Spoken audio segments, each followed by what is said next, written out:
Kaleshwaram commission ముందు హాజరయ్యారు మాజీ ఆర్థిక మంత్రి ప్రస్తుత BJP MP Etela Rajender.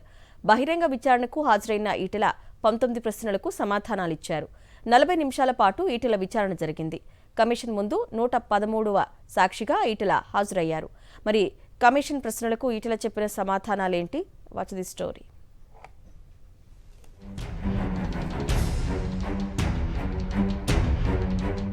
Kaleshwaram project బ్యారేజీల నిర్మాణంలో అవకతవకలపై విచారణకు నియమించిన పీసీ ఘోష్ కమిషన్ ముందు మాజీ ఆర్థిక మంత్రి ఈటెల రాజేందర్ హాజరయ్యారు. ఇంతవరకు అధికారులు, టెక్నికల్, ఫైనాన్స్ అంశాలపై జరిగిన విచారణ తుది దశకు చేరుకుంది. ఫైనల్ గా రాజకీయ నేతల విచారణ మొదలుపెట్టింది కాళేశ్వరం కమిషన్. తెలంగాణ రాష్ట్రం తొలి ప్రభుత్వంలో మొదటి ఆర్థిక మంత్రిగా పనిచేసిన ఈటెల ఇప్పుడు బీజేపీ ఎంపీగా కమిషన్ ముందు హాజరయ్యారు. కమిషన్ ముందు హాజరైన ఈటెల రాజేందర్ ను ముందుగా commission chief justice Pinaki Chandra Ghose తన ఛాంబర్లో వ్యక్తిగతంగా దాదాపు 30 నిమిషాల పాటు విచారించారు. అనంతరం ఓపెన్ కోర్టులో అధికారికంగా ఈటెల రాజేందర్ నుంచి స్టేట్మెంట్ రికార్డ్ చేసింది కమిషన్. స్టేట్మెంట్ రికార్డ్ చేసే ముందు దేవునిపై ప్రమాణం చేసి అంతా నిజమే చెబుతారని కమిషన్ ప్రతిజ్ఞ చేయించింది. కమిషన్ ముందు 113వ సాక్షిగా మాజీ మంత్రి హాజరయ్యారు. బ్యారేజీల నిర్మాణం, కాళేశ్వరం కార్పొరేషన్, డిపిఆర్ పై మొత్తం 19 ప్రశ్నలను కమిషన్ సంధించింది.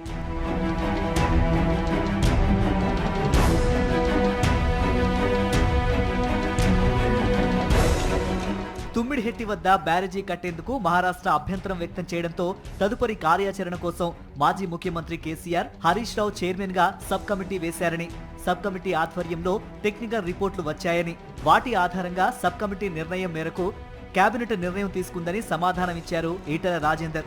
కేబినెట్ నిర్ణయం మేరకు 3 బ్యారేజీల నిర్మాణం మొదలు పెట్టామని వివరించారు. బ్యారేజీలు అక్కడే ఎందుకు కట్టారని కమిషన్ ప్రశ్నించగా, టెక్నికల్ రిపోర్టుల ఆధారంగా బ్యారేజీల నిర్మాణాలు జరిగాయని, వ్యక్తిగతంగా తీసుకున్న నిర్ణయాలు కాదని ఈటెల రాజేందర్ సమాధానమిచ్చారు. కాళేశ్వరం కార్పొరేషన్ పై ఈటెల రాజేందర్ ను పలు ప్రశ్నలు అడిగింది కమిషన్. కార్పొరేషన్ ఏ పర్పస్ కోసం ఏర్పాటు చేశారు, లోన్స్ రీపేమెంట్ ఎలా చేయాలనుకున్నారు, ప్రాజెక్టు నిర్మాణం సమయంలో ఆఫ్ బడ్జెట్ నిధులు విడుదలయ్యాయా అనే ప్రశ్నలు సంధించింది. నీళ్లను అమ్మి నిధులు వసూలు చేసి కార్పొరేషన్ ద్వారా రీపేమెంట్ చేయాలని అనుకున్నప్పటికీ రియాలిటీగా అది జరగలేదని కమిషన్ ముందు ఒప్పుకున్నారు ఈటెల. ఆర్థిక శాఖ తన దగ్గర ఉన్నప్పటికీ బడ్జెట్ అంతా ఆర్థిక శాఖకు సంబంధం లేకుండా కార్పొరేషన్ ద్వారానే విడుదల చేశారని చెప్పారు.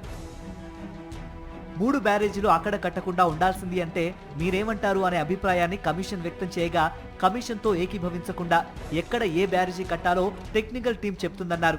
ఇక విచారణ ముగిసిన తర్వాత చిట్చాట్ చేస్తూ నేను చేసిందేమీ లేదు, అంతా వాళ్లే చేశారన్నారు ఈటెల రాజేందర్.